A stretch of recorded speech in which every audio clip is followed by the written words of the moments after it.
Halo Seon, kembali lagi di Seon Indonesia. Di segmen Ingin Tahu kali ini, kita akan membahas sedikit tentang EduTech.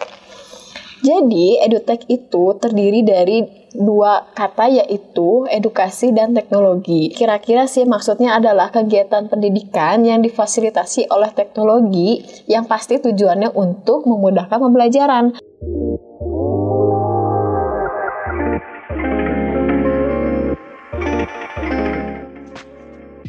Kalau di video sebelumnya kita membahas tentang digitalisasi itu lebih ke sehari-hari, kalau di EduTech ini kita lebih ke dunia pendidikan.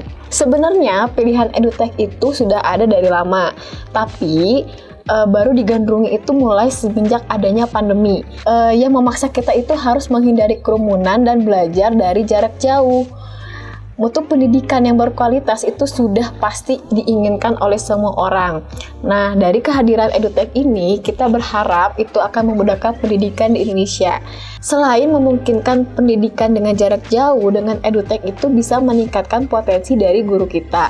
Kalau kalian perhatikan, misalnya nih ada kerabat kalian, kerabatnya sahabat Seon, misalnya teman, atau misalnya guru kita sendiri, bahkan yang sering kita lihat sehari-hari, itu mereka itu mempunyai tugas yang ternyata lebih banyak dari kita bayangkan selain belajar mengajar.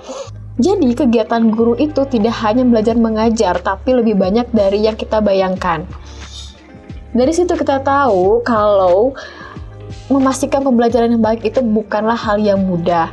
Untuk memaksimalkan penggunaan EduTech, sebenarnya kita harus mengenal dulu nih software yang akan kita gunakan atau platform lah istilahnya, untuk apa yang akan kita gunakan untuk menyampaikan materi, untuk mendistribusikan pembelajaran, untuk mengumpulkan dokumentasi tentang pendidikan itu sendiri.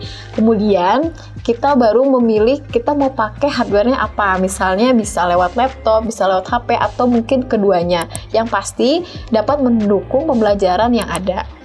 Untuk memaksimalkan penggunaan EduTech ini berawal dari mengenal softwarenya dulu atau platformnya dulu, lalu kita ke hardwarenya yang akan digunakan, bisa lewat HP, bisa lewat handphone, gimana nyamannya guru dan akses yang paling mudah digunakan. Banyak pengembangan EduTech yang sebenarnya itu sudah ada semenjak lama. Salah satunya adalah LMS atau Learning Management System.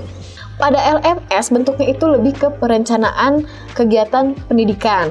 Bisa jadi kegiatan administrasi belajar atau fasilitas antar guru dan murid untuk tugasnya atau untuk ujiannya, untuk interaksi lah intinya seperti itu.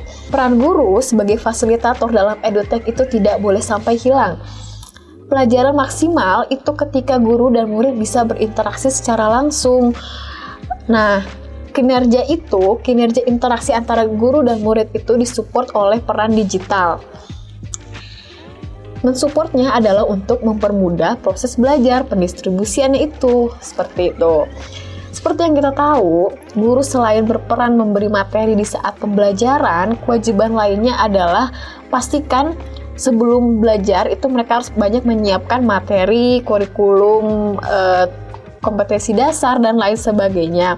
Terus presentasi muridnya, bahkan sebelum ujian mereka juga harus membuat soal, kemudian menilai hasil ujiannya, merekapnya, lalu mereportnya juga ke guru, bahkan mungkin ke orang tua murid lainnya atau ke muridnya juga secara langsung.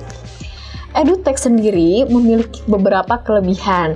Di antaranya menurut sebuah jurnal di sini mengatakan EduTech itu dapat mengurangi anggaran pembelajaran. Kalau zaman kita atau zaman sampai saat ini, ketika ada ujian ingin diadakan, pastikan kita membagi kertas yang berisi soal.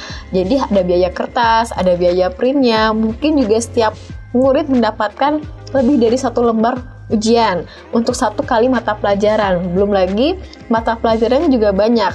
Seperti itu contohnya untuk anggarannya. Dengan mengandalkan EduTech, sebenarnya memungkinkan kita mengerjakan semua hal itu secara langsung dari gadget. Tentu saja kita akan diberi kemudahan dan hemat dari segi biayanya juga.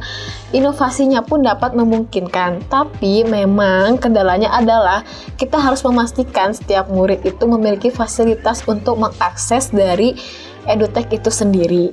EduTech selain memaksimalkan potensinya guru, tapi memaksimalkan juga pembelajaran. Misalnya nih, guru bisa membuat video yang dapat diberikan kepada murid-murid. Selain live meet nih atau interaksi secara langsung, guru bisa lebih berkreasi dengan membuat video pembelajaran sehingga muridnya nih nggak belajar hanya di hari itu saat live meet dan interaksi, tapi mereka juga bisa mengulang-ulang materi yang sudah dipelajari sehingga mereka bisa lebih mengingatnya.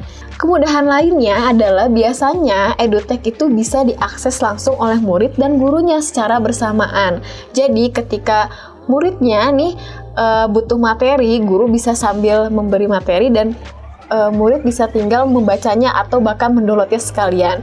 Atau bisa juga contoh lainnya adalah pengadaan ujian gitu. Jadi guru bisa membuat soal di platform itu dan muridnya pun bisa langsung menjawabnya di situ. Pada intinya, kita berharap pengembangan EduTech ini akan terus-menerus menunjang kegiatan pendidikan di Indonesia dan dapat membantu memaksimalkan pembelajaran hingga meningkatkan potensi guru, meningkatkan potensi murid, bahkan dari kualitas pendidikannya itu sendiri.